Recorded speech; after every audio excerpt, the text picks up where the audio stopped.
Cinema മേഖലയിലെ ഞെട്ടിപ്പിക്കുന്ന ദുര അനുഭവങ്ങൾ പുറത്ത്. ഇത് ഭയങ്കര രസത്തോടാണ് ഇപ്പോൾ 2-3 ദിവസമായിട്ട് നമ്മളിങ്ങനെ ഈ വാർത്തകളൊക്കെ കണ്ടുകൊണ്ടിരിക്കുന്നത്. പത്രങ്ങളിലായാലും ടി വിയിലായാലും ഭയങ്കര ന്യൂസുകളാണ്. അപ്പം നമുക്കിത് കണ്ടാൽ തോന്നും ഈ പീഡനം മാത്രമേ ഉള്ളൂ ഈ സിനിമാ ലോകത്ത് എന്നൊരു ധാരണ. ശരിക്കും ഞാൻ 1987 സിനിമാ ലോകത്തേക്ക് വന്നത്. ദാറ്റ് മീൻസ് ഇപ്പം 37 വർഷമായി. ഈ 37 വർഷമായിട്ട് ഞാൻ എൻ്റെ ആദ്യത്തെ സിനിമയായിരുന്നു മിന്നാമിനുങ്ങിൻ്റെ നുറുങ്ങുവട്ടം, അമരം, സവിതം, സമാഗമം, കണ്ണകി, അങ്ങനെ അറേബ്യ ധാരാളം ചിത്രങ്ങൾ ഞാൻ പ്രൊഡ്യൂസ് ചെയ്യുകയും തനിച്ചല്ല ഞാൻ, പിന്നെ മനസ്സ് മുതലായ ചിത്രങ്ങൾ ഞാൻ ഡയറക്റ്റ് ചെയ്തൊക്കെ ചെയ്തിട്ടുണ്ട്.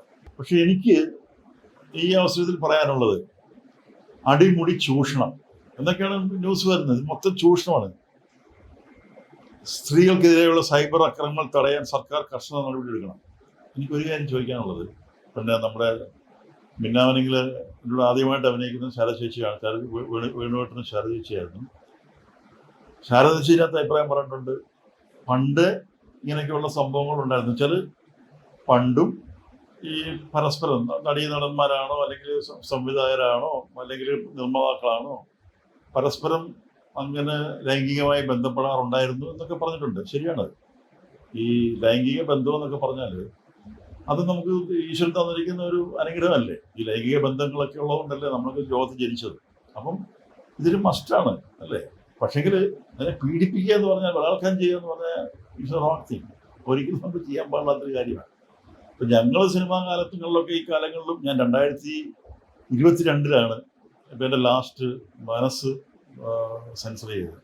ഇതുവരെ എന്നെ സംബന്ധിച്ച് എനിക്ക് ഇങ്ങനെയുള്ള അനുഭവങ്ങളോ ഇങ്ങനെയുള്ള കേട്ടുകഴിഞ്ഞാൽ ഞാൻ കേട്ടിട്ടില്ല. ഇങ്ങനെ ഡോറെ വന്ന് അടിച്ചു, ഡോറ് പൊട്ടി കത്തി കൊണ്ട് കുത്തി തുറക്കുന്നു എന്നൊക്കെയുള്ള സംഭവങ്ങൾ. ഇത് വെറുതെ പറഞ്ഞാണോ അതോ എന്താണ് ഇതിൻ്റെ ഒരു ഉദ്ദേശം എനിക്ക് മനസ്സിലായില്ല. ആർക്കെങ്കിലും എന്തെങ്കിലും പീഡനങ്ങൾ അനുഭവിച്ചിട്ടുണ്ടെങ്കിൽ, ആരെങ്കിലും അങ്ങനെ ബലമായിട്ട് എന്തെങ്കിലും ചെയ്യാൻ ശ്രമിച്ചിട്ടുണ്ടെങ്കിൽ എന്തുകൊണ്ട് അവർക്ക് അന്ന് പോലീസിൽ പരാതിപ്പെട്ടുകൂടായിരുന്നു? ഈ ബലാത്സംഗം ചെയ്യാൻ ഇങ്ങനെയുള്ള ശ്രമങ്ങൾക്കൊക്കെ അന്നും നമുക്ക് നിയമങ്ങളൊക്കെ ഉണ്ട്.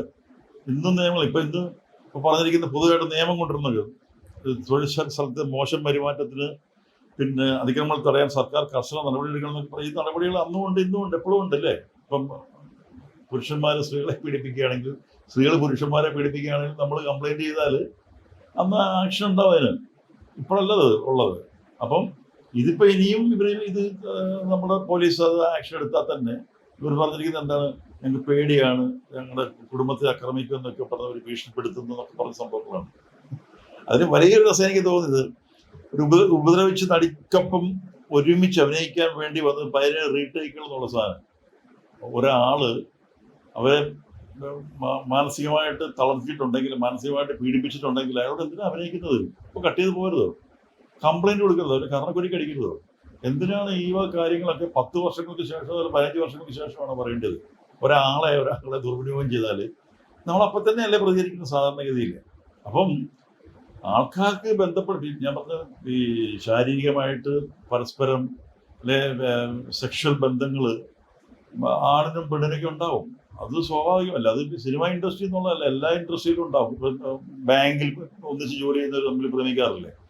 പുരുഷൻ സ്ത്രീയാണല്ലോ പ്രേമിക്കേണ്ടത്, സ്ത്രീ പുരുഷനല്ലേ പ്രേമിക്കേണ്ടത്. അല്ലാതെ പുരുഷനും ആടിനെ സ്നേഹിക്കാൻ പറ്റുമോ, അല്ലെങ്കിൽ കുരങ്ങിനെ സ്നേഹിക്കാൻ പറ്റുമോ? അല്ലല്ലോ. അങ്ങനല്ലല്ലോ നമുക്ക് കൂടെ ജന്മം തന്നിരിക്കുന്നത് ഈശ്വരൻ. അപ്പം അതുള്ളതാണ്, മനസ്സിലായില്ലേ?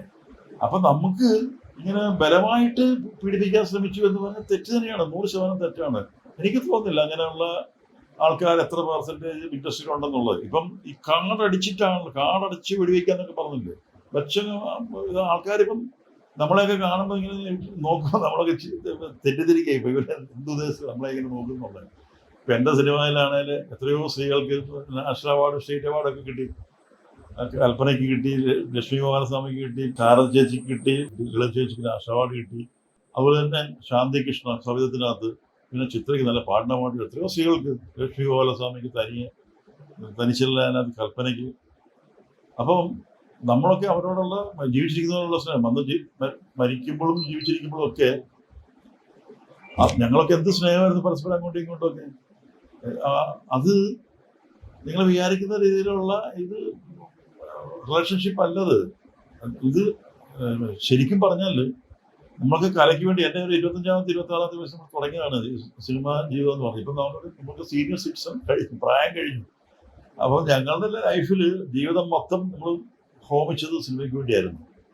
പക്ഷെങ്കിൽ അതിൻ്റെ ഒരു പേരെന്തോ ഒരു കുഴപ്പക്കാരുടെ ഒരു സംഗമമാണ് ഈ സിനിമ എന്നുള്ള രീതിയിലാണല്ലോ ഇപ്പോഴത്തെ ന്യൂസുകളൊക്കെ കാണുന്നത്. അതുകൊണ്ട് ദയവായിട്ട് നമുക്കൊരു എൻ്റെ സഹോദരിമാരുടെ കാര്യം എനിക്ക് പറയാനുള്ളൂ. നിങ്ങൾക്ക് എന്തെങ്കിലും പറയാനുണ്ടെങ്കിൽ ആ സമയത്ത് തന്നെ നിങ്ങളെ ആരെങ്കിലും ഉപദ്രവിക്കാൻ ശ്രമിക്കുന്നുണ്ടെങ്കിൽ ഇതൊക്കെ ഒരു 5% 10% ആൾക്കാരുടെ പരിപാടിയായിരിക്കും. അതിന് ഈ കാളടച്ച് വെടിവെക്കുന്ന ഒരു പരിപാടിയുണ്ടല്ലോ, അത് ദൈവത്തെ ഓർത്ത് മാധ്യമങ്ങളൊക്കെ ചെയ്യുന്നത് ശരിയായ ഒരു കാര്യമാണെന്ന് എനിക്ക് തോന്നുന്നില്ല. അതുകൊണ്ട് നമ്മുടെ ഇൻഡസ്ട്രി അത്ര മോശപ്പെട്ട ഒരു ഇൻഡസ്ട്രി ഒന്നുമല്ല. എത്രയോ ആൾക്കാർ ജീവിക്കുന്ന ഈ ഇൻഡസ്ട്രി ഉണ്ട് അല്ലേ.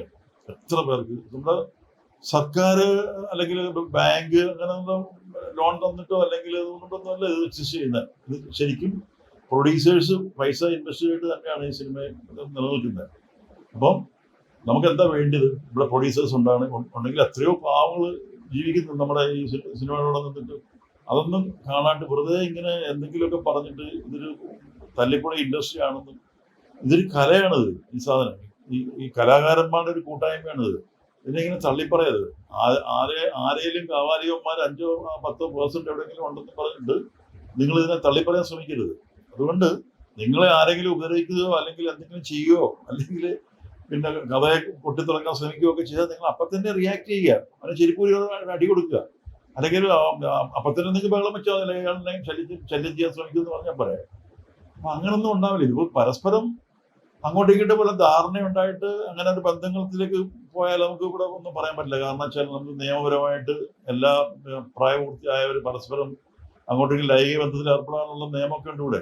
അത് ആവശ്യമുള്ളവർ അതിലേക്ക് പോവുക, നോ പ്രോബ്ലം. അത് അവരുടെ സ്വാതന്ത്ര്യമാണ്. അതിന് ശരിയെന്നോ തെറ്റൊന്നും പറയാൻ ഞാൻ അർഹനല്ല. മനസ്സിലായില്ലേ?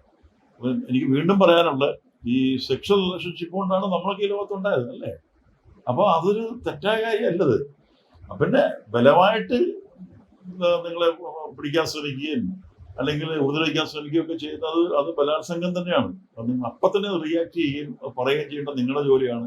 ഇത് കഴിഞ്ഞ് 10 വർഷം കഴിഞ്ഞിട്ട് ഇത് അയാളുടെ കൂടെ അങ്ങോട്ടും ഇങ്ങോട്ടൊക്കെ നടന്ന് സല്ലപിച്ച് സുഖം കണ്ടെത്തിയിട്ട് പിന്നെ ഇയാൾ എന്നെ തള്ളിപ്പറഞ്ഞു എന്നൊക്കെ പറഞ്ഞ സംഭവം ഉണ്ടല്ലോ, അത് എന്നെ അടുത്ത ചാൻസ് തരാഞ്ഞുകൊണ്ട് ഞാൻ പിന്നെ ഇയാളും മോശക്കാരനാണ് എന്നെ പീഡിപ്പിച്ചു എന്നൊക്കെ പറഞ്ഞതിനകത്ത് ന്യായം കാണുന്നില്ല. അത് ശരിയല്ല.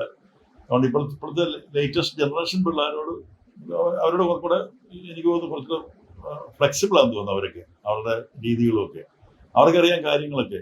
എന്നുവെച്ചാൽ പറ്റാത്തതൊന്നും ചെയ്യാണ്ടിരിക്കുക, ഇനി പറ്റുന്ന കാര്യം മാത്രം ചെയ്താൽ മതി. അതുകൊണ്ട് സിനിമാക്കാരുടെ പേരിങ്ങനെ പറഞ്ഞ് ദ്രോഹിക്കരുത്. അതൊരു സത്യസന്ധമായ ഒരു കാര്യമല്ല. നമുക്ക് എല്ലാവർക്കും ദ്രോഹം ചെയ്യുന്നൊരു കാര്യമാണത്. അതുകൊണ്ട് നിങ്ങൾ സ്നേഹിക്കാൻ ശ്രമിക്കും, പരസ്പരം ആത്മാർത്ഥമായിട്ട് സ്നേഹം പങ്കുവയ്ക്കാൻ ശ്രമിക്കും. എനിക്ക് ഈ സമയത്ത് ഇത്ര മാത്രമേ പറയാനുള്ളൂ. ദൈവത്തെ ഓർത്ത് ഈ സിനിമ ഇൻഡസ്ട്രി തകർക്കാൻ ശ്രമിക്കരുത് പ്ലീസ്. ഒത്തിരി ആൾക്കാർ ജീവിക്കുന്ന ഒരു ഇടമാണ്. Okay, thank you.